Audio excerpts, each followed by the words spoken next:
Kalau dugaan-dugaan tentang perilaku tertentu gitu ya, fetish tertentu atau autoerotic asphyxiation, sebenarnya gini, ini menjadi kompleks karena sebenarnya kita nggak bisa menutup mata juga terhadap faktor psikososial tadi Mbak, gitu ya, bahwa pekerjaannya dia apa dan itu menjadi penting.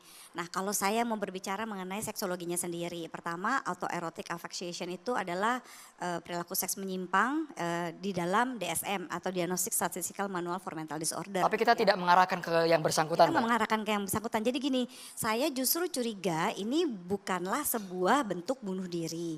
Karena kalau autoerotic asphyxiation itu, kalau kon misalnya ini adalah mereka dengan autoerotic asphyxiation yang gagal. Misalnya ya gagal. Itu juga nggak masuk akal. Kenapa? Karena selain tadi ada cairan tubuh yang harus ditemukan, ya lubrikan, dan mereka biasanya senang menyaksikan misalnya ada beberapa tema-tema pornografi yang berhubungan dengan asphyxiation.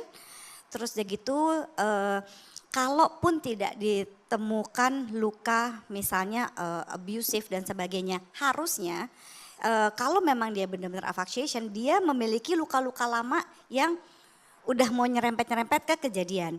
Dan kalau sampai saya belum pernah tahu ada asphyxiation yang sepenuh itu di lakban. Kalau memang benar begitu ya infonya. Itu termasuk rapi Mbak ya kalau dari gambar yang kita terlalu lihat rapi beredar. karena harus ada mereka itu setiap action yang mereka lakukan mereka itu sudah didesain untuk memiliki self rescue. Nah, saya juga bertanya kan karena banyak wartawan yang wawancara, pertanyaan saya kayak gini, tangannya dia itu dilakban apa enggak? Ke depan atau ke belakang? Kalau ke depan dilakban gitu ya misalnya, dia harus bisa menjangkau wajahnya itu.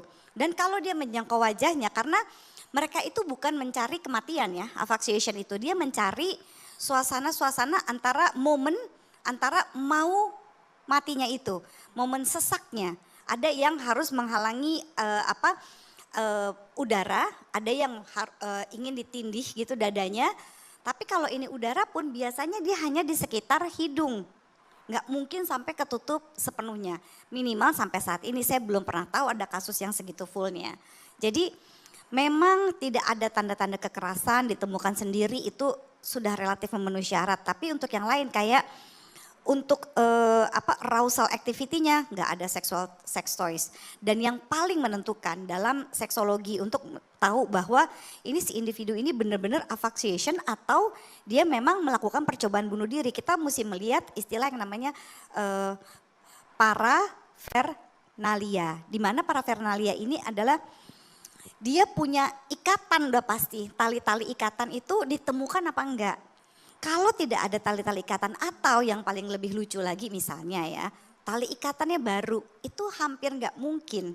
Kalau orang sudah bermain lakban, dia biasanya melalui tahapan ikatan dulu, ya, mulai ikatan yang simple, yang halus, yang soft, sampai ke lakban-lakban itu sudah hierarkinya udah paling tinggi. Dan kalau sampai hierarki yang paling tinggi dia tidak punya self rescue, ini terlalu aneh menurut saya. Tidak konsisten. Jadi kalau pendapat Mbak Zoya ini mematahkan spekulasi liar yang mungkin sangat negatif dan sangat menyinggung pihak keluarga yang dianggap ini eksperimen pribadi yang berujung kelalaian, dampaknya fatal. Iya. Versi seksolog kayaknya nggak mungkin deh, kecuali ada data-data baru ya. Kan so far yang saya tahu bahwa saya belum tahu tangannya diikat kemana. Lakbannya benerankah full gitu ya, setebal apakah dan cara dia rescue-nya ada apa enggak? Kalau enggak ada cara dia rescue, kayaknya agak sulit deh kalau saya mau bilang dia itu bunuh diri atau gagal pada saat dia percobaan mengekspresikan seksualitasnya itu asphyxiation. Dan kalau sampai dia meninggal dunia gitu kan, artinya kan ada proses mau menuju meninggalnya itu. Kenapa tidak ada cairan tubuh sama sekali yang menandakan keterangsangannya dia karena sudah mencapai momen-momen itu. Baik, kita boleh ke Pak Ito Sumardi melihat bagaimana sejauh ini versi pemeriksaan polisi Pak Ito, karena beberapa kali kami liputan soal kriminalitas, kalau hasil forensik, hasil otopsi kan butuh waktu Pak ya, bisa 2-3 pekan baru dikeluarkan oleh polisi. Pak Ito Sumardi. Baik, Yang pertama mungkin saya tambahkan, almarhum itu pernah bertugas sebagai lokal staff di KBRI Myanmar. Saya kebetulan mantan duta besar di sana dulu. Kemudian dari perspektif sebagai mantan penyidik dengan tidak bermaksud untuk mempengaruhi proses penyidikan yang sekarang sedang berlangsung, kuncinya memang 3, Mas. Yang pertama adalah otopsi, ya. Yang kedua adalah CCTV, yang ketiga adalah penelusuran dari digital forensik penggunaan HP ataupun laptop yang bersangkutan. Sekarang dari forensik, saya sependapat dengan Mbak Zola bahwa kalau orang bunuh diri, pengalaman saya itu pasti ada yang keluar, apakah mungkin sperma, ataukah mungkin fesis, ataukah mungkin air seni, ya. Itu kalau orang dalam keadaan sekarat. Kalau tidak ada keluar sama sekali. Nah, sekarang permasalahannya, kalau betul ini sudah dilakukan otopsi yang benar, maka dari pemeriksaan torak saja bisa diketahui apakah korban itu sudah meninggal sebelum dilakban, ataukah korban itu belum meninggal kemudian dilakban. Nah, tanda-tanda ini tentunya dokter forensik akan harus memperhatikan masalah ini. Kemudian yang kedua, dari CCTV. CCTV itu saya sebagai mantan penyidik melihat ada kejanggalan dengan adanya blind spot. Sebentar Pak, soal CCTV, saya minta tolong ke teman-teman produser kalau memungkinkan CCTV-nya kita putar di sini. Pak Ito bisa bantu Silakan. saya berdiri Pak, kita sambil pertontonkan, boleh Pak? Ya. Berdiri mendekat ke big screen. CCTV ini ada 2 CCTV. Ya, ini kita posisi lihat. malam dan kita lihat pagi, yang Pak, ya? di atas CCTV ini, korban itu kan membawa sampah. Sampah, betul Pak. Sampah menelusuri lorong, kemudian di ujung dia belok kanan dan menghilang. Kita tidak lihat di blind spot ini ada apa. Itu Pak ya? Ya, dia kan tidak ada di blind spot ini yang sebelah kanan ini kan kita tidak tahu ada apa karena tertutup kan CCTV-nya. Nah, kemudian sekarang korban masuk kembali, ya. Setelah dari sana kembali ke kamarnya, kita tidak bisa melihat di sebelah kanan ini ada apa yang terjadi, apakah ada orang masuk atau tidak. Karena pasti pintunya tidak terkunci kan.